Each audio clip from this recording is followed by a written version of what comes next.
Der Vertragstext soll morgen in Ost-Berlin formell unterschrieben werden. Der regierende Bürgermeister von Berlin von Weizsäcker wertete das Abkommen als wichtiges Ereignis für die Ost-West-Beziehungen. Die Vereinbarung sieht vor, dass am 9. Januar um 3 Uhr die Reichsbahn den Betrieb in West-Berlin einstellt und zur gleichen Zeit die West-Berliner Verkehrsbetriebe den Dienst aufnehmen. Im kommenden Jahr wird der Senat insgesamt 3,4 Milliarden Mark an die Reichsbahn zahlen. Auch die fast 700 in West-Berlin lebenden S-Bahn-Mitarbeiter werden übernommen. Nach den Senatsplänen sollen anfangs aus technischen und finanziellen Gründen nur 40 von 145 Kilometer Bahnnetz bedient werden. Die Berliner S-Bahn fuhr seit 38 Jahren unter Regie der DDR. Mit einer Klage vor dem Verfassungsgericht in Karlsruhe und einem Antrag auf Erlass einer einstweiligen Anordnung will die SPD die Bundesregierung zur Herausgabe aller Akten in der Flick-Spenden-Affäre zwingen. Bisher hatten Regierung und die Ministerien für Finanzen und Wirtschaft mit Hinweis auf das Steuergeheimnis eine völlige Akteneinsicht abgelehnt. Ohne eine solche Einsicht, so heute der parlamentarische Geschäftsführer der SPD-Bundestagsfraktion Jahn, wäre aber der Erfolg der Beweisaufnahme und der Zeugenvernehmungen im Flick-Untersuchungsausschuss des Bundestages in Frage gestellt. Wir haben diesen Antrag für notwendig gehalten, weil der Untersuchungsausschuss des Bundestages, der erste Untersuchungsausschuss, in seinen Rechten, die sich aus Artikel 44 des Grundgesetzes ergeben, durch die Bundesregierung verletzt wird, weil sie die Akten in dem Steuerverfahren Flick nur teilweise vorgelegt hat.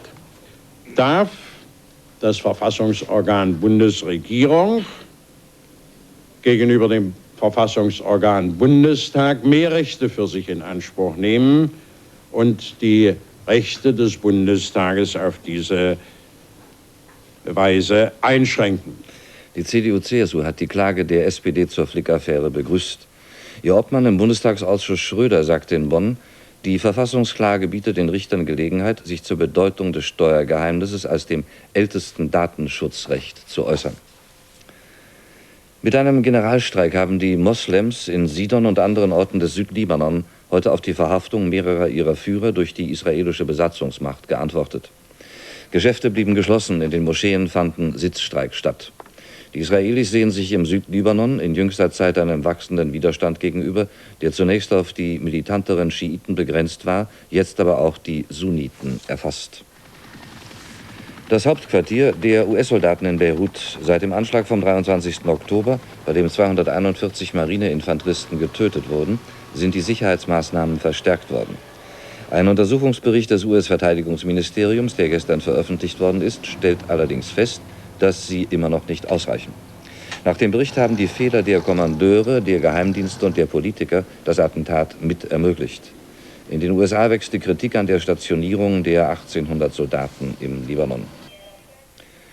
Die Ankündigung der USA, sie würden die UNESCO, die UN-Organisation für Erziehung, Wissenschaft und Kultur, Ende nächsten Jahres verlassen, ist in Moskau kritisiert worden.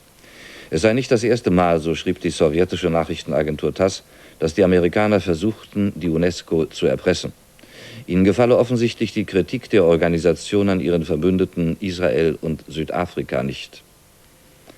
Als Hauptgrund für die amerikanische Haltung sieht man in Moskau aber Pläne der UNESCO, eine neue Weltinformationsordnung zu schaffen und damit das Monopol der westlichen Nachrichtenagenturen zu brechen.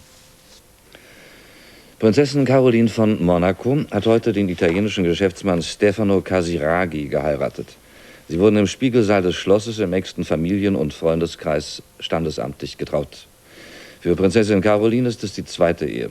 Das Paar musste auf eine kirchliche Trauung verzichten, weil der Vatikan Carolines Scheidung von dem französischen Makler Philippe Junot nicht anerkennt. Das Wetter: in der kommenden Nacht im Süden wolkig, zum Teil neblig trüb, im Norden stark bewölkt und zeitweise leichter Regen. Temperaturrückgang auf Werte zwischen 7 Grad im Norden und 0 Grad im Süden. Die Tagesschau meldet sich wieder um 17:50 Uhr.